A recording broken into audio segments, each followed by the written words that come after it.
Good morning बच्चों। देखिए हम लोग कक्षा 7 का गणित पढ़ने जा रहे हैं, जिसमें से हमें पढ़ना है क्या, सर्वांग समता। सर्वांग समता के बारे में हम थोड़ा सा कल पढ़े थे। अब आगे हमें पढ़ना था कि त्रिभुजों की सर्वांग समता का नियम।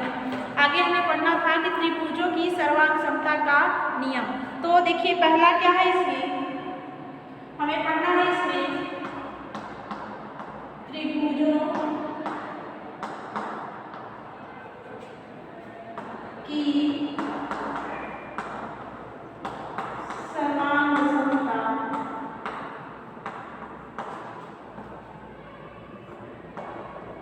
का नियम।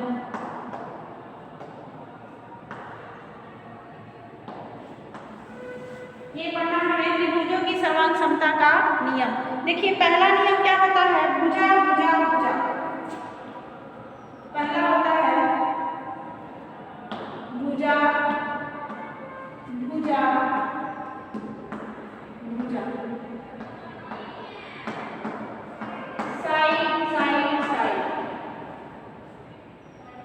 ठीक है, ये है आगे सर्वांग समता।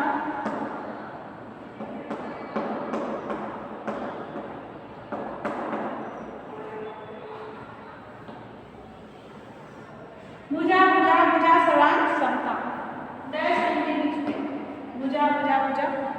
अब देखिए यदि एक त्रिभुज की तीनों भुजाएं क्रमशः दूसरे त्रिभुज की संगत भुजाओं के बराबर हो तो त्रिभुज सर्वांग सम कहलाते हैं। करा यदि एक त्रिभुज की तीनों भुजा, त्रिभुज में कितनी भुजाएं होती हैं, त्रिभुज में 3 भुजाएं होती हैं, और उसके साथ जो त्रिभुज दिया गया है जिससे तुलना करना है, यदि उस त्रिभुज की भी तीनों भुजाएं पहले वाले त्रिभुज की तीनों भुजाओं के बराबर हो जाएंगी तो भुजा भुजा भुजा के नियम से, ये सर्वांग समता का नियम है पहला आपका, भुजा भुजा भुजा से त्रिभुज क्या हो जाएगा, सर्वांग सम हो जाएगा। ठीक है, जैसे उदाहरण में देखिए हम आपको दिखा रहे हैं।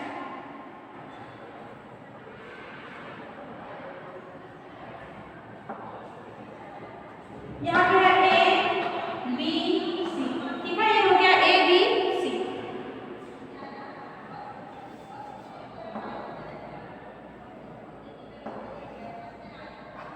और मान लीजिए हो गया D E F, D E F।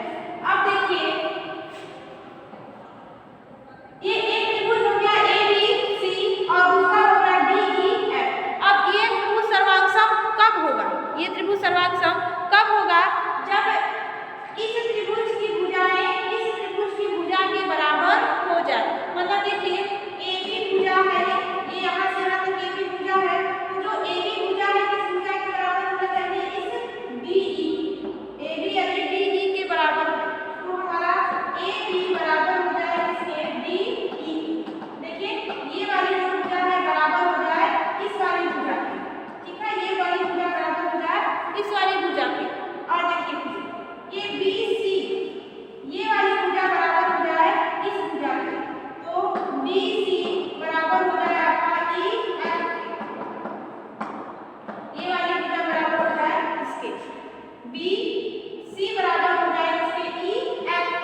आगे देखिए दूसरा क्या है आपका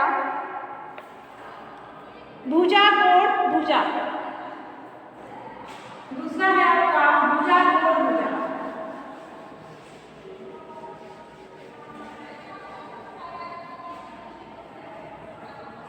देखिए भुजा ये दूसरा है भुजा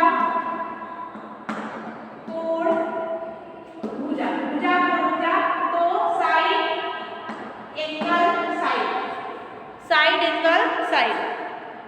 अब देखिए इसमें क्या होता है कि दो त्रिभुज हो, कोई भी यदि दो त्रिभुज हो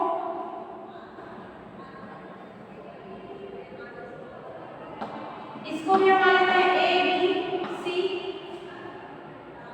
और यहाँ दिया है मान लीजिए आपका 40 और इधर भी एक त्रिभुज हो ई एफ जी, ये भी दिया मान लीजिए आपको 40। ठीक है और कहा क्या रहा है कि यदि एक त्रिभुज की दो भुजा और उसके बीच का एक कोण, त्रिभुज की दो भुजा और एक कोण दूसरे त्रिभुज की दो भुजा और एक कोण के बराबर हो जाए। यदि किसी त्रिभुज का दो भुजा मान लीजिए ये भुजा बराबर है इसके और ये भुजा बराबर है इसके और एक कोण बराबर हो जाए, दो भुजा बराबर हो जाए और एक कोण बराबर हो जाए तो त्रिभुज क्या हो जाएगा हमारा सर्वांगसम हो जाएगा। किससे सर्वांगसम हो जाएगा आपका भुजा कोण भुजा से। किससे सर्वांगसम हो जाएगा भुजा कोण भुजा से। इसमें क्या है दो भुजा बराबर हो गई और फिर एक कोण बराबर हो गया। ठीक है दो भुजा और एक कोण बराबर हो जाए तो यह त्रिभुज भुजा कोण भुजा से क्या हो जाएगा सर्वांगसम हो जाएंगे। इसे हम क्या लिख सकते हैं लिखेंगे क्या कि ए बी भुजा ए बी बराबर है इस त्रिभुज की भुजा किससे ई एफ ए बी बराबर है किसके ई एफ के और बी सी बराबर है एफ जी बी सी बराबर है एफ जी के। और ये कोण देखिए यहाँ पे जो कोण है 40 अंश का, ये भी यहाँ पे कितने अंश का बना रहा है 40 अंश का, तो ये कोण इस कोण के बराबर है तो इस कोण को लिखेंगे क्या कोण ए बी सी कोण ए बी सी। बी हमारा बीच में रहेगा क्योंकि बी पर ही ये कोण बन रहा है 40 अंश का, तो यहाँ पर ए बी सी लिखिए या फिर सी डी ए लिखिए। तो हम ए बी सी लिखे हैं तो कोण ए बी सी बराबर है किसके ई एफ जी के। इस कोण के ई एफ जी के ये हो जाएगा कोण ई एफ जी के है कितना दोनों 40 अंश का। आया समझ में आया समझ में सबको। देख लीजिए एक बार कि यदि दोनों कोण बराबर हो गए यहाँ पे ए बी सी बराबर है किस कोण के ए बी सी बराबर है आपका ई एफ जी के। ई एफ जी के एफ पर बन रहा है 40 अंश का और इसमें बी पर बन रहा है 40 अंश का, दोनों बीच में हमने लिखा हुआ है तो है ये कितने अंश का 40 अंश का। तो क्या हो जाएगा आपका ये भुजा दो भुजा बराबर हो गई। अब ये हमसे लिख सकते हैं त्रिभुज ए बी सी। त्रिभुज ए बी सी सर्वांगसम है त्रिभुज ई एफ जी के। किसके त्रिभुज ई एफ जी के। कैसे भुजा हो गया और फिर एक कोण हो गया, तो भुजा हो गया और एक कोण हो गया भुजा कोण भुजा कोण भुजा से। किससे बराबर हो गया ये आपका सर्वांगसम हो गया भुजा कोण भुजा से। इस त्रिभुज में भुजा कोण भुजा में क्या होता है कि यदि त्रिभुज की दो त्रिभुज दिए रहेंगे, यदि त्रिभुज की दो भुजा बराबर हो जाए जैसे यहाँ पे ए बी बराबर है ई एफ ने बी सी बराबर है एफ जी के और एक कोण बराबर हो जाए जैसे हमारा ए बी और एफ पे बनने वाला कोण दोनों 40 अंश का है तो ए बी सी बराबर है ई एफ जी के 40 अंश का, तो ये हो जाएगा हमारा क्या भुजा कोण भुजा से सर्वांगसम ये त्रिभुज हो जाएंगे आपस में। अब है आगे आपका कोण भुजा कोण से। कोण भुजा कोण से तीसरा नियम है आपका कोण भुजा कोण।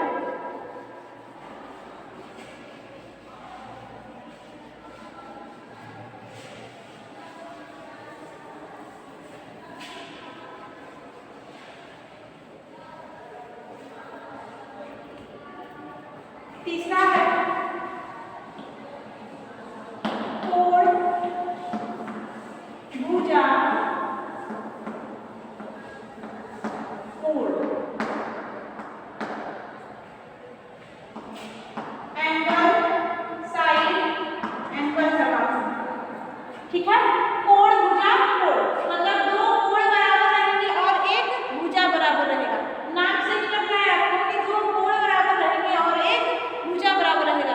यदि दो त्रिभुजों की हम तुलना कर रहे हैं और दोनों त्रिभुजों में कोई दो कोण बराबर हो गया, उनका कोई भी दो कोण क्या हो गया, बराबर हो गया और एक भुजा बराबर हो गई, तो वो क्या हो जाएगा आपका कोण भुजा कोण के नियम से वो त्रिभुज क्या हो जाएंगे, सर्वांगसम हो जाएंगे। कोण भुजा कोण के नियम से वो त्रिभुज क्या हो जाएंगे, हमारे सर्वांगसम हो जाएंगे।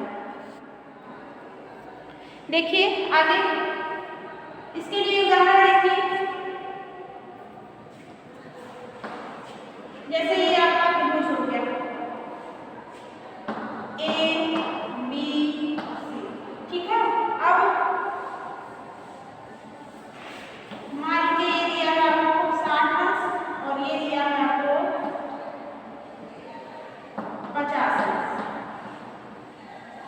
ठीक है। और ये वाली भुजा बराबर है इस वाले त्रिभुज की भुजा के, और ये मान लीजिए हो गया आपका के एल एम, के एल एम में नाम लिखा है इस त्रिभुज का के एल एम। तो यहाँ पर हो गया आपका 60 अंश, यहाँ पर हो गया आपका 50 अंश और ये भुजा बराबर है इसकी। अब देखिए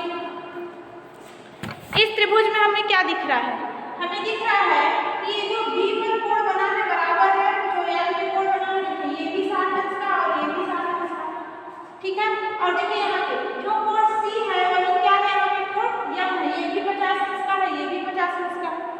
और देखिए भुजा जो है BC, जो भुजा BC है वो भुजा LM के क्या है, बराबर है। तो इस त्रिभुज में क्या हुआ, इस त्रिभुज में दो कोण बराबर हुए और एक भुजा बराबर हो गया, तो ये त्रिभुज क्या हो जाएगा, सर्वांगसम हो जाएगा। कैसे, आपका कोण भुजा कोण से ये त्रिभुज सर्वांगसम हो गया, कैसे, कोण भुजा कोण से। देखिए इसे दिखाएंगे हम कैसे, अब हम क्या करेंगे, देखिए कोण पहले हम 60 अंश में दिखाने हैं, तो 60 अंश किस पे है, बी पर है, तो हम इस तरह से पढ़ेंगे कि बी हमारा बीच में आना चाहिए।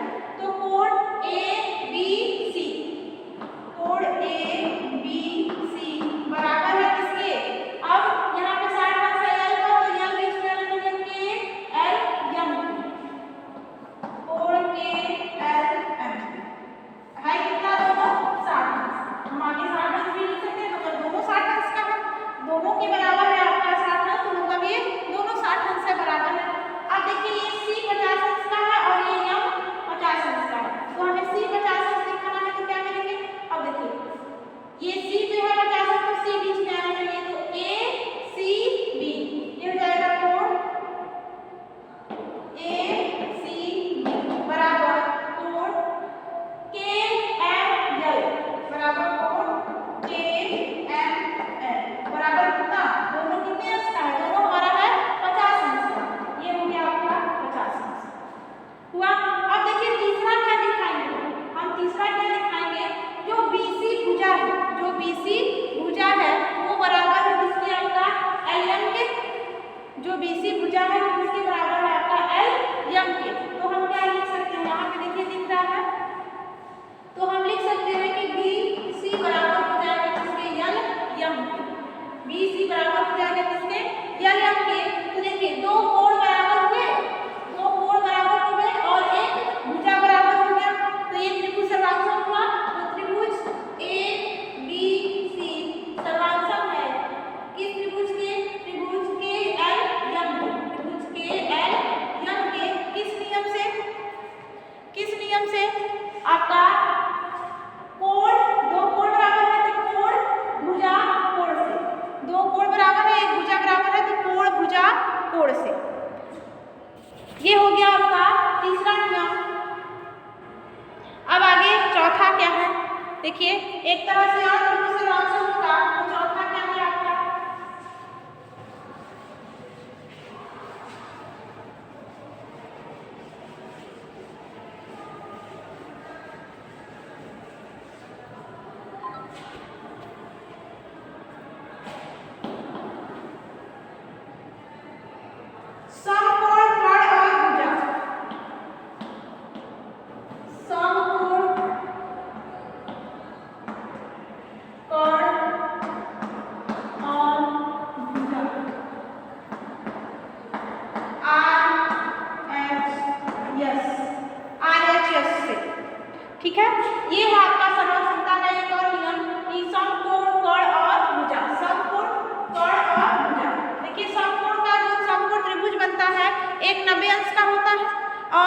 उसमें कर्ण रहता है और कोई एक भुजा, मतलब कर्ण बराबर हो जाए और समकोण है तो 90 अंश बराबर हो जाएगा और कोई एक और भुजा बराबर हो जाएगी, तब त्रिभुज क्या हो जाएगा, हमारा सर्वांग हो जाएगा।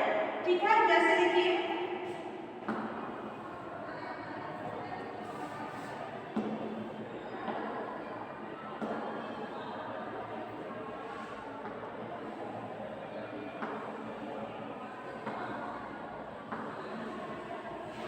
इस तरह से है। अब मान लीजिए हो गया A B C D E F. ठीक है, तो देखिए ये कोण क्या है, समकोण है। यहाँ पे जो कोण बनेगा 90 अंश का है, ये भी 90 अंश का होगा और ये भी 90 अंश का होगा, तो ये समकोण हो गया। और समकोण के सामने की जो ये भुजा हो गई, क्या हो गई, ये कोण हो गया, तो ये कोण बराबर हो गया इसके, और कोई एक भुजा और बराबर कर लीजिए। मान लीजिए कि ये BC बराबर हो जाए EF, मान लीजिए कि BC बराबर हो जाए किसके, EF के, तब ये क्या होगा आपका समकोण, कोण और भुजा से ये त्रिभुज क्या हो जाएगा, आपका सर्वांग हो जाएगा। इसे हम क्या दिखा सकते हैं, इसे हम दिखा सकते हैं कि ये जो C है 90 अंश का है और ये जो F है ये भी 90 अंश का है, समकोण है, तो इसे हम दिखा सकते हैं कि कोण ACB बराबर कोण DFE बराबर 90 अंश। ठीक है, और देखिए दूसरा क्या हो सकता है आपका, जो ये कोण है, कोण है क्या, ये कोण इस कोण के बराबर है, दोनों त्रिभुजों का कोण बराबर है, तो देखिए क्या हो जाएगा, AB बराबर हो जाएगा किसके, DE। ठीक है, अब है आपका यहाँ पे BC, ये BC भुजा बराबर किसके, EF, तो BC बराबर हो गया EF। तब ये त्रिभुज क्या हो जाएगा, हमारा सर्वांग हो जाएगा। कौन सा त्रिभुज, त्रिभुज ABC, त्रिभुज ABC सर्वांग हो जाएगा त्रिभुज किसके, DEF, त्रिभुज DEF। इस नियम से सर्वांग होगा, तो देखिए समकोण, कोण और भुजा से, समकोण, कोण और भुजा से, यहाँ लिख देंगे समकोण, कोण, भुजा से। ठीक है, RHS, समकोण, कोण, भुजा से, इस नियम से त्रिभुज क्या हो जाएगा, हमारा सर्वांग हो जाएगा। आया समझ में? अब आगे हम हल करेंगे अभ्यास प्रश्न। आगे हम सब तरह का हमने उदाहरण आपको बता दिया, हमने सब तरह का आपको उदाहरण बता दिया है, कहीं दिक्कत नहीं होना चाहिए। अब आ जाइए 11.2 अभ्यास प्रश्न।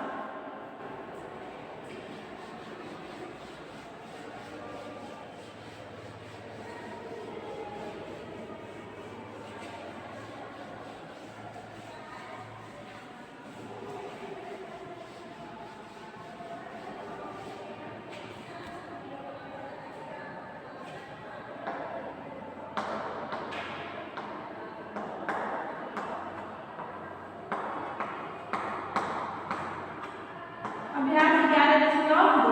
देखिए पहला प्रश्न क्या है, यदि त्रिभुज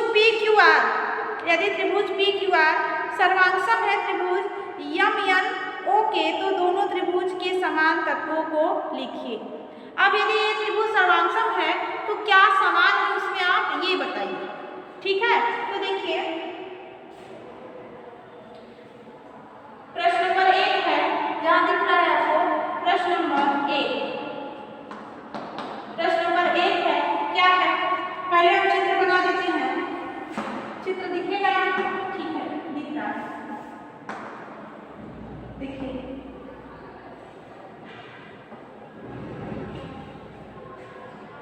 अब ये आपका PQRS एक आयत था, PQRS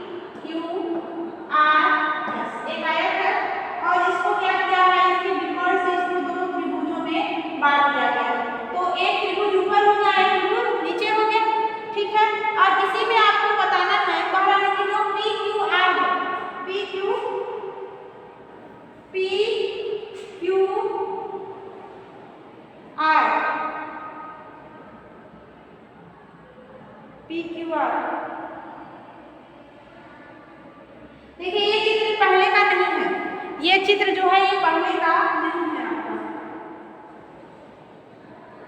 ये चित्र आपका पढ़ने का नहीं है। हम यहाँ पे कोई और चित्र बनाएंगे, ये दूसरे का है।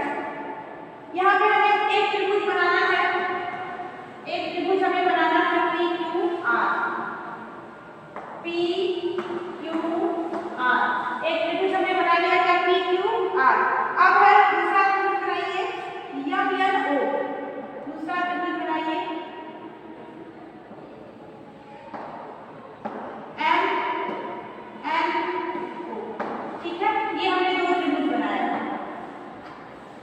अब कह रहा है कि ये त्रिभुज क्या है, सर्वांगसम है। वो बोल रहा है कि ये जो दो त्रिभुज है वो क्या है, सर्वांगसम है। तो कहा है कि त्रिभुज पी क्यू आर सर्वांगसम है त्रिभुज एम एन ओ के, ठीक है, एम एन ओ के।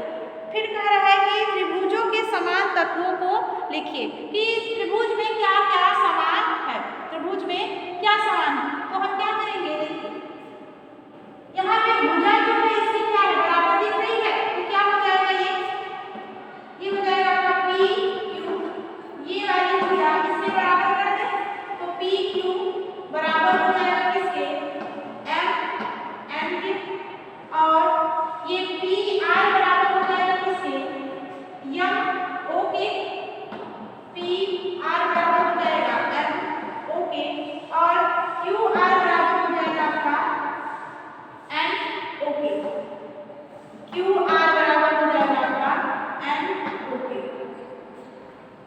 तो देखिए भुजा भुजा भुजा, त्रिभुज सर्वांगसम क्या होगा, कैसे, भुजा भुजा भुजा भुजा भुजा भुजा नियम से ये त्रिभुज सर्वांगसम हो गया। भुजा भुजा भुजा नियम से क्या है आपका, ये त्रिभुज पी क्यू आर सर्वांगसम है त्रिभुज एम एन ओ के।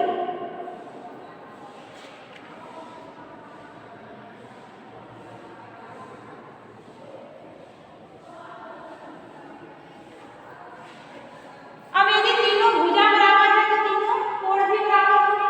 आप ये कोण भी दिखा सकते हैं कि कोण पी, ठीक है, आप ये भी दिखा सकते हैं कि कोण पी बराबर है कोण यम के, कोण क्यू बराबर है कोण एन के, और कोण आर बराबर है कोण ओ के। तो कोण कोण कोण से भी आपका त्रिभुज सर्वांगसम हो जाएगा, ठीक है। आगे देखिए दूसरा प्रश्न क्या कह रहा है, लगा लिए होंगे, लग जाएगा।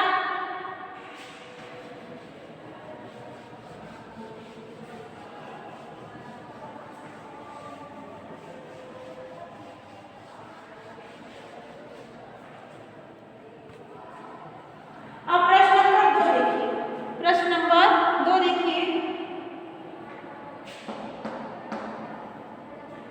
ये हो गया जी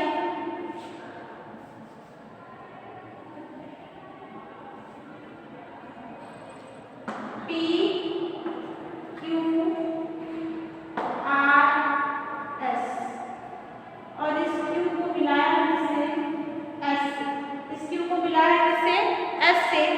तो आप देखिए कह रहा है कि पी क्यू आर एस क्या है, एक आयत है। जो पी क्यू आर एस है वो क्या है, एक आयत है। क्यू और थोड़ा बड़ा नहीं, आयत है। और क्यू एस ये जो है इसका क्या है, विकर्ण है। दिखाइए कि त्रिभुज पी क्यू एस, अब विकर्ण दे दिया है तो दो त्रिभुज बन गया, तो कहा पी क्यू एस, ये जो ऊपर वाला त्रिभुज है, ये वाला जो त्रिभुज है कह रहा है कि बराबर है त्रिभुज आर एस क्यू के, त्रिभुज आर एस क्यू के, इस त्रिभुज के बराबर है, वो आपको दिखाना है। तो देखिए अब आयत है, तो देखिए कह रहा है कि पी क्यू आर एस एक आयत है। तो आयत के आमने सामने की भुजा क्या होती है, बराबर होती है। तो ये भुजा बराबर हो जाएगा किसके, इसके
एस आर के। ठीक है, ये दो त्रिभुज हो गए। अब इसमें देखिए क्या दिखाएंगे, ये पी क्यू भुजा बराबर है किसके, एस आर के, तो क्या हो जाएगा भुजा पी क्यू बराबर हो गया भुजा एस आर हुआ। अब क्या कर रहा है कि भुजा आपका पी एस, ये भुजा बराबर है किसके, क्यू आर के, तो भुजा पी एस बराबर है भुजा क्यू आर के। ठीक है, ये हो गया, दो भुजा बराबर हो गई। अब तीसरा देखो आपका एस क्यू, एस क्यू जो है क्या है, दोनों में है। एस क्यू जो भुजा है क्या, वो इस त्रिभुज में भी है और वो इस त्रिभुज में है, तो एस क्यू क्या हो गया आपका, उभयनिष्ठ हो गया। तो हम इसे लिख सकते हैं कि भुजा एस क्यू बराबर भुजा एस क्यू, कैसे, ये भुजा दोनों में कैसे बराबर हो गई, ये भुजा दोनों में बराबर हो गई क्योंकि ये क्या है आपका उभयनिष्ठ है, उभयनिष्ठ है, मतलब ये दोनों त्रिभुजों में है ये भुजा।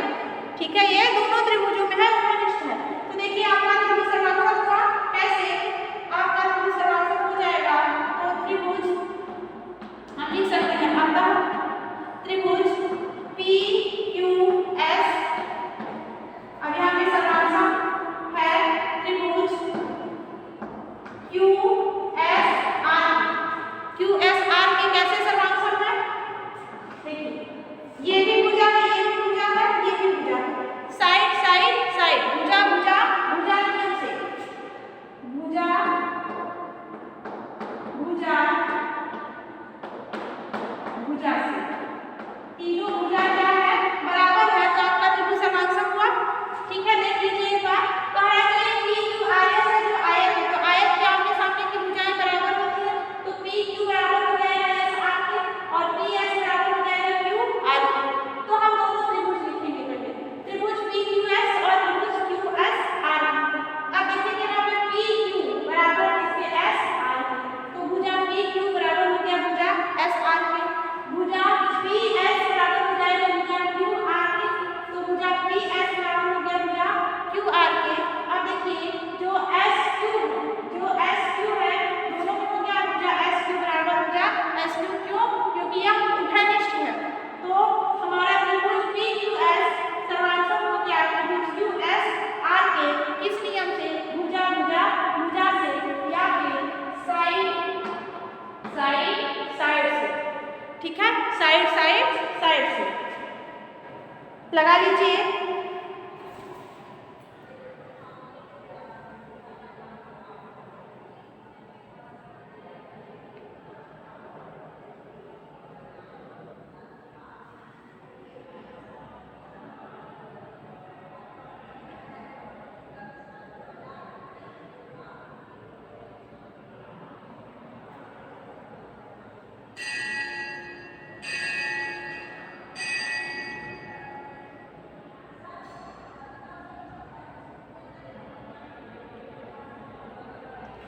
देखिए ये लग गया होगा। आगे के लिए तीसरा प्रश्न, प्रश्न नंबर 3 में कह रहा है कि संलग्न चित्र में ए बी बराबर है किसके, ए डी के। जो ए बी आप चित्र बुक में देख रहे होंगे, कह रहा है कि ए बी जो भुजा है बराबर है ए डी के और बी सी जो बराबर है आपका डी सी के। तो आपको त्रिभुज ए बी सी सर्वांशक दिखाना है त्रिभुज ए डी सी के और कोण बी बराबर है कोण डी के। तो देखिए सीधे सीधे इसमें दो त्रिभुज है, त्रिभुज ए बी सी और त्रिभुज ए सी डी। तो यहाँ पे ए बी जो है बराबर है किसके, ए डी के है, तो हम दिखा सकते हैं ए बी बराबर ए डी और आपका बी सी बराबर है किसके, सी डी के, तो हो जाएगा आपका बी सी बराबर सी डी। और यहाँ पे देखिए सीधे सीधे एक इस तरह से लंब है, सीधे सीधे क्या है, एक तरह से ऐसे लंब है, तो यहाँ पे कितने अंश का कोण बनेगा, 90 अंश का कोण बनेगा, या फिर ये वाली जो भुजा है ये क्या है, उभयनिष्ठ है। ठीक है, तो या तो आप AC दिखाएंगे, AC बराबर AC उभयनिष्ठ तो भी हो जाएगा, या फिर कोण C बराबर कोण C, दोनों में C आएगा, ये भी उभयनिष्ठ 90 अंश का हो जाएगा। तो भुजा कोण भुजा से या फिर भुजा भुजा भुजा, दो नियमों से आप इसे सर्वांग दिखा सकते हैं। इसे लगाइएगा, नहीं तो हम इसे कल तो बताएंगे कि अगले वीडियो में आगे से, और नोट्स बनाते रहिएगा, नोट्स के साथ साथ तैयार भी करते रहिएगा। बाय बच्चों।